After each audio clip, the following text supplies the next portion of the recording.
Fala pessoal, todos bem? Sejam todos muito bem-vindos, eu sou o William Godoy.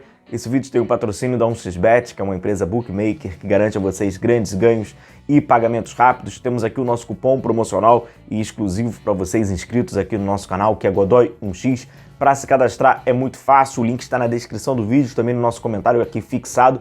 Você faz o download aí da 1xBet, faz o seu depósito e insere o nosso cupom Godoy1x. Inclusive, você acessando pelo nosso link, você está fortalecendo e ajudando aqui o nosso canal, ajudando, claro, a gente gerar mais conteúdos. Você pode aproveitar nessa rodada de sábado, jogos na 1xBet, Campeonato Brasileiro, Palmeiras e Bahia, América Mineiro e Grêmio, Atlético Mineiro e Fluminense. Você aproveita tudo com Godoy1x para aproveitar bônus em dobro, beleza?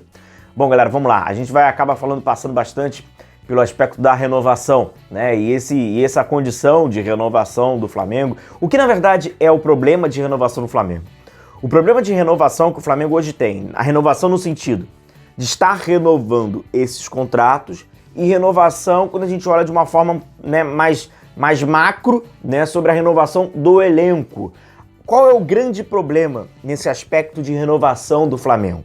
O problema de renovação do Flamengo, ele nasce com a origem da mentalidade. Então o problema é a mentalidade do Flamengo. E aí, evidentemente, entre essas ações, não vai acontecendo a renovação e vai acontecendo, né, contratos vão sendo renovados individualmente e a gente vai ficando olhando meio desconfiado. É um assunto tanto que amplo, muito amplo. Eu vou tentar aqui trazer da forma mais enxuta possível para a gente poder falar sobre essas condições, que na minha opinião começa por mais incrível que pareça, desde a vitória do Flamengo sobre o River Plate. Quando o Flamengo vira o jogo e vence por 2-1, ali começa o problema da mentalidade do Flamengo. Por quê? Caiu um título enorme para o Flamengo e de uma forma assim épica, pela forma que foi construída dentro do jogo. Os caras, quando acordaram, viram, né? Quando falo os caras, digo a gestão do Flamengo, viu? Nós somos campeões da Libertadores. Depois de 38 anos. E aí aquilo. Como se assimila a conquista desse título? E saber entender a vitória é muito difícil e tão complicado como, em alguns momentos, entender o que é uma derrota. E a partir dali, o rei foi ficando cada vez maior dentro da barriga de cada um, e aí você tenta, né? Eu quero ser político. Eu vou me candidatar, tu ganha 40 mil votos, tu vai passando na rua, tu pede foto, o fulano vira o melhor presidente da história, o outro dirigente vira o melhor dirigente da história. Mudou a vida de todo mundo ali. Mudou a vida, inclusive, das questões pessoais de cada dirigente ali. A gente não precisa nem chegar nos jogadores ainda. Mas então aqueles caras que administram o futebol do Flamengo, eles se tornaram gênios e salvadores da pátria. A partir dali, os interesses pessoais, eles começam a caminhar junto com os interesses profissionais, onde, quando você ganha profissionalmente, eles vão ganhando também pessoalmente. Então vai sendo muito interesse. Isso vai, né, aumentando o ego, a vaidade, o orgulho, né, isso tudo que a gente já sabe. O que acontece ali é o seguinte: a partir disso, se você vira uma figura reconhecida, você é um ninguém. Você vira uma subcelebridade. Marcos Braz vira uma subcelebridade. É um ninguém. Quando tava na rua é um ninguém. Virou alguém. Você vira por causa do resultado. Quem te deu o resultado foram os atletas. E aí você cria um elo. Então, primeiro, para começar, esse aspecto desse papo da renovação, que, repito, é um papo muito extenso. Se vocês pegarem todos os campeões do Flamengo de 2019 e vocês derem uma analisada com calma, nome por nome, e ver qual é a relação do Flamengo com cada um deles, primeiro, você vai observar que não houve nenhuma finalização. Esse elo, ele nunca foi, prestem minha atenção, esse elo, ele nunca foi terminado pelo lado do Flamengo. Sempre partiu pelo lado do atleta, pelo empresário do atleta.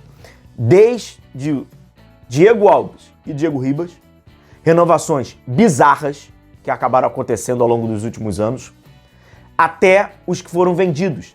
Vitinho, René, Willian Arão.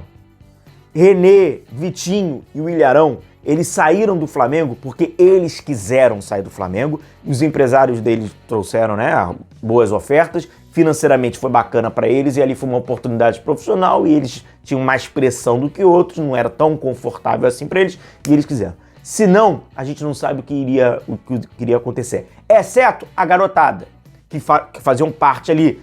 Vinição, Hugo, Lucas, esse o Flamengo. Mas esses jogadores maiores foram todos as escolhas dele. Inclusive, passando por Diego Alves e Diego Ribas, que a gente sabe muito bem como foi feita as últimas renovações, o que motivou a fazer as últimas renovações. Inclusive, quem é um inscrito aqui mais antigo, que já tem acompanhado o nosso canal, foi questionado por nós aqui do canal ao Marcos Braz sobre as renovações, e a resposta do Marcos Braz ela foi muito clara, muito explícita e está aqui no canal. É só você pesquisar aqui que você vai encontrar muito claro, então a gente já sabe. E, inclusive, na renovação do próprio Diego, né, no caso do Diego Ribas, ainda teve o pagamento de luva. Foi quando teve aquela tal polêmica, né, por cerca ali de 1 milhão e pouquinho mais ali de luvas, que aí foi 500 e poucos mil para uma empresa de marketing, que ali envolvia a esposa do Diego, enfim. Mas também tinha um pagamento de luvas, também, e a gente viu. E quando o Diego Alves e o Diego Ribas chegaram e falaram, não, a gente não quer mais, aí sim que foi colocado ali. O Flamengo tem constrangimento de romper esses elos, né, por gratidão, esses elos vitoriosos dos últimos anos. É uma condição óbvia. E aí agora vai acontecendo com os jogadores que estão ali atualmente no elenco, né, e tal. E aí quando a gente agora entra para falar sobre essas renovações, aí eu tô falando de renovação de contrato. O Flamengo tinha, a princípio, uma política de que jogadores que chegaram a uma certa idade, entre eles ali do Bruno Henrique, do Everton Ribeiro, o Flamengo só faz uma renovação de 1 ano. Perfeito, acho responsável, acho condizente. Tem clubes europeus que já fazem isso há muitos anos e a gente vê que isso dá efeito. O cara tá rendendo, vai sempre produzindo, você vai fazendo contrato de 1 em 1 ano. Não tá mais rendendo, não tá mais produzindo, beleza, obrigado, um abraço. Quer busto, tem busto, quer estátua, tem estátua, quer mosaico, tem mosaico, mas acabou. Né? Esse é o elo. Mas são clubes que estão acostumados a vencer. São clubes que não têm aquela dependência da carência. Eles veem como a produção. É mais prático. E aí vai. O Bruno Henrique, o Flamengo quis dar o contrato de 1 ano. Perfeito. O Bruno Henrique falou, não quero 1 ano, eu quero 3 anos. Ok, eu acho que tá todo mundo no seu direito e no seu lugar. O Flamengo chega e falou, vamos abrir uma exceção de 3, então ao invés de ser 1 ano e nem 3 anos, vamos botar 2 anos. Também acho válido. Se você quiser abrir exceções, beleza, você pode abrir uma exceção. Agora você saiba que se você abrir uma exceção para um, você vai estar abrindo precedentes a outros. Mas perfeito. Vamos de 2 anos então? Vamos de 2 anos? Qual é o valor aqui? Dá para pagar? Beleza, dá para pagar, Não, 3 anos. O Bruno Henrique, como seu empresário, chantageou o Flamengo com o aspecto do Palmeiras. E aí o Flamengo, por uma questão até que ficou ali, o Flamengo fica, né, muito desconfortável em algumas relações, vai abrindo ali. E aí, então são 3 anos com valor bem alto. Tá, um erro. Será que foi um erro pontual? Beleza, vamos lá. Próxima renovação. Everton Ribeiro. O Flamengo, na minha opinião, certamente haverá muito mais torcedores, muito mais, que vai discordar do que concordar. Mas perfeito, a gente tá aqui num debate, uma opinião. Pra mim já é um absurdo renovar por 1 ano. Com a exceção dos meses do Dorival Júnior, os últimos anos do Everton Ribeiro é algo constrangedor. É constrangedor ver o Everton Ribeiro em campo, com a exceção do intervalo ali do Dorival Júnior, que ele foi uma peça, na minha opinião, uma das principais, mas assim, perda de bola uma atrás da outra. Para o jogador que carrega o que o Everton tem que carregar no seu nome, a criação, o último passe, ser inventivo, ser aquele... É ridículo. É ridículo. Então, perfeito. Mas beleza, vai renovar por mais 1 ano. Ok. O que o atleta quer? Ele quer 2 anos. Ele quer ser mais uma exceção. E aí eles não viram mais exceções, eles viram regras. Que são contratos sendo renovados pelo que fez lá atrás. E tem que tirar algumas coisas, porque fez muita M também, mas mais pelo passado do que pelo presente. Pelo presente não teria o porquê de renovar, e aí tá começando essa conversa da renovação. Tem talvez a mais bizarra de todas, que é a do Gabigol, que são 5 anos. Qual jogador no futebol brasileiro você consegue fazer um contrato com os olhos vendados de 5 anos? Nenhum. Nem o que tem 19 você pode fazer um contrato de 5 anos, pagando muito, tendo um excesso de confiabilidade esportiva, porque você não sabe com a cabeça daquele cara, daqui a 5 anos, o que vai acontecer? 5 temporadas é muita coisa. Então o Gabigol, pra mim, é muito simples. Nem o Gabigol de 2019 é responsável a assinar com aquele Gabigol um contrato de 5 anos. A gente pode fazer esse exercício. Se o Gabigol em 2019 assina um contrato de 5 anos, o Gabigol de 2024 terminaria esse contrato. A gente está praticamente vendo o que é o Gabigol de 2024. É uma enorme incógnita e com uma queda absurda, mas assim, absurda, abrupta de rendimento. Então, se o Gabigol de 2019 não pode assinar um contrato de 5 anos, não é o Gabigol de 2023 que deve ser assinado um contrato de 5 anos. É tão óbvio. Então, e tem uma condição de idade.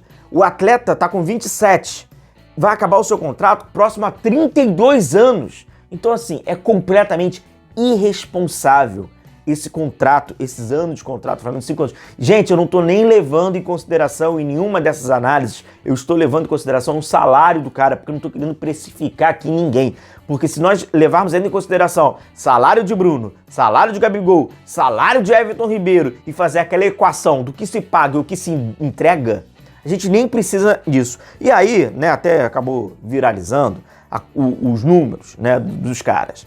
É o último gol de bola rolando desses caras, né? Everton Ribeiro, 25 de junho. Pedro, 28 de junho. Gabigol, 26 de julho. O Arrascaeta, 20 de agosto. Jogadores importantes, jogadores referências, né? Jogadores que fizeram a diferença lá atrás, mas que hoje não estão fazendo. Hoje não estão fazendo por eles, pela várzea que está o Flamengo, obviamente pela zona que o Flamengo interfere também diretamente, mas também por eles, onde se a gente olhar, a grande maioria dos jogadores, e aí passa por todos esses que a gente citou, eles não estão jogando nada. Tecnicamente, eles estão mal, mas há um problema de avaliação e há um problema de reconhecimento disso e acaba sendo terceirizado para o técnico, para o treinador, para o esquema tático, para o modelo de jogo, como se aquilo ali fosse diretamente o único fator responsável para o Gabigol não fazer nada, para o Pedro estar canelando a bola, para o Everton Ribeiro estar perdendo a bola e para o Arrascaeta, tu não sabe que Arrascaeta é o que vai jogar. Na verdade, está só aqui embaixo, né? Sem intensidade. E outra coisa, o Bruno Henrique e o Everton Ribeiro não, óbvio. Mas o Arrascaeta, o Pedro e o Gabigol, a gente está falando de jogadores de 29, 26 e 27 anos, respectivamente. Não são jogadores que estão com 32, 33, 34, 35, apesar deles parecerem. Não são. E aí, fala-se muito sobre a renovação. E entra o atual treinador do Flamengo, agora o Tite. O que imagina-se, de uma forma muito fantasiosa, de que o treinador que acabou de chegar, ele vai gerar uma renovação. Esse cara vai ser o responsável para gerar uma renovação. O Tite, para a cabeça de algumas pessoas muito ingênuas, eles acabam achando que ele vai ser o que vai fazer a ruptura desse laço. Um laço muito paternal entre gestão, direção e jogadores. Pois bem, o Tite já verbalizou. O Tite já tirou, é só prestar atenção, já tirou o corpo dele nisso, porque ele já deixou bem claro, abrindo aspas. O técnico é uma figura do clube, mas acima tem a hierarquia da direção que já tem o seu trabalho e comando.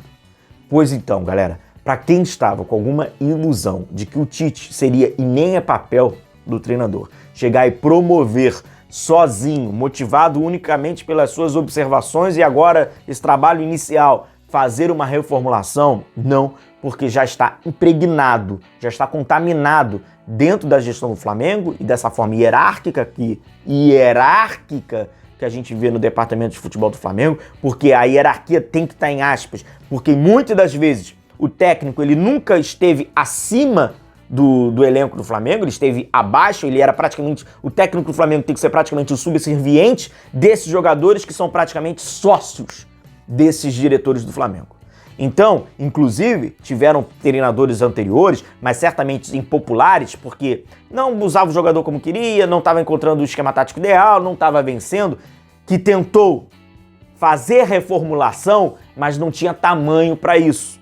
E aí o cara foi minado em pouquíssimo tempo, como a gente vê acontecendo todo momento, e além de ter sido minado, ele acaba sendo dentro desse processo que o Flamengo faz, da gestão do Flamengo, ele acaba sendo isolado para fomentar ainda mais e facilitar essas demissões uma em cima da outra. Então o Flamengo, ele passa essa falsa impressão de renovação, porque ele vai contratando, não, aqui ó, contratamos um jogador, contratamos o Luiz Araújo, tá começando a reformulação. Não, a reformulação do Flamengo ela vai começar quando ele se desfazer, quando ele quebrar esses laços, né, com jogadores que estão, não é chegando outros jogadores. Até porque quando chega novos jogadores, esses jogadores eles vão para o final da fila e o técnico tem que se preocupar muito com a gestão desses principais, porque senão sabe que o seu trabalho acaba sendo minado, porque são esses jogadores que são os influentes, que são jogadores muito grandes e evidentemente são eles que recebem o paternalismo do Marcos Braz e do Landim. Não é o Luiz Araújo, não é o Fabrício Bruno, não é o Pulgar, não são os jogadores recém-contratados, são obviamente aqueles lá em 2019.